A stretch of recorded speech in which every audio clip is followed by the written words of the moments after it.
Et soudain, deux hommes en uniforme vert firent éruption dans la pièce, faisant retentir sur le plancher de chêne leurs bottes en cuir racorni. Ma mère, qui préparait le déjeuner, fut surprise et effrayée par cette éruption imprévue. Ne lui laissant pas le temps de se ressaisir, l'un d'eux demanda d'une voix rude et impérieuse: « Où est le mari ?» Elle leur demanda ce qu'ils voulaient faire. Ils répondirent: « Ordre donné, prendre tous les hommes. »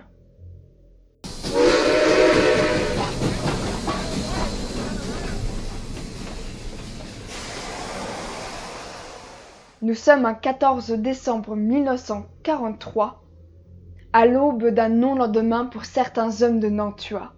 Il est 7h50 quand 500 militaires allemands descendent d'un train en provenance de Bellegarde.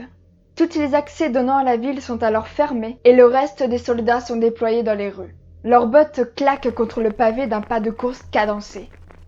Ils partent alors bloquer les issues secondaires et autres petits chemins avant de perquisitionner les domiciles. L'opération semble très bien ficelée au premier coup d'œil et tous suivent le même mot d'ordre: procéder à des arrestations massives. Par groupe de 2, les soldats pénètrent dans les maisons qui, pour certaines, sont encore endormies. Tous les hommes valides se font appréhender, sans aucune distinction, brutalement emmenés et à peine vêtus jusqu'à la gare. Nantua s'est alors figé dans une stupeur aussi froide que ce jour d'hiver, mais aussi dans une terreur assourdissante.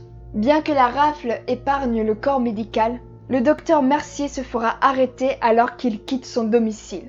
Ce dernier voulait se rendre à l'hôpital, inquiet au sujet des maquisards blessés qu'il abrite à ce moment.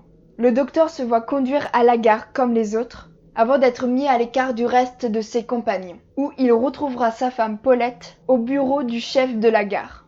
Il lui dira: « J'ai été dénoncé. L'Allemand m'entraînant ici m'a dit: « Je ne vous interroge pas. Je sais que vous êtes le chef du gaullisme. »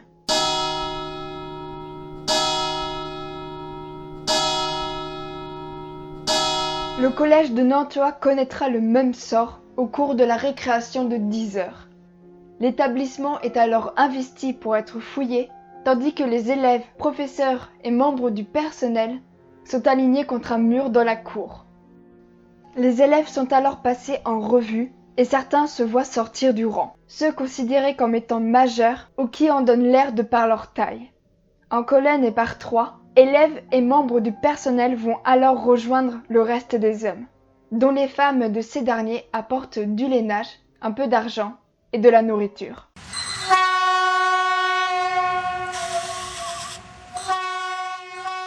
C'est dans les alentours de midi, au moment où l'hôpital risque d'être pris d'assaut, que l'heure du départ sonne. La gare se vide, le train disparaît dans la brume et le calme revient. Tandis que Nantua se remet du choc, la nouvelle se répand comme une traînée de poudre dans les villages voisins. Au milieu du chaos et durant le trajet, quelques hommes arriveront à s'échapper. D'autres ont eu la chance d'être absents ou bien retenus ailleurs par leur travail. Demain, un avis placardé par la commandanture confirmera aux habitants que 500 hommes de Nantua entre 18 et 40 ans seront emmenés pour la durée de la guerre dans un camp de travail en Allemagne. Ces hommes furent dans un premier temps transférés au camp de Roilieu avant d'être déportés au camp de concentration nazi de Buchenwald. Cette rafle, qui possède plus d'un prétexte, a eu pour but de défrayer la population civile et de la dissuader de soutenir les terroristes. Nous arrivons à la fin de cette vidéo consacrée à la mémoire des hommes de Nantua.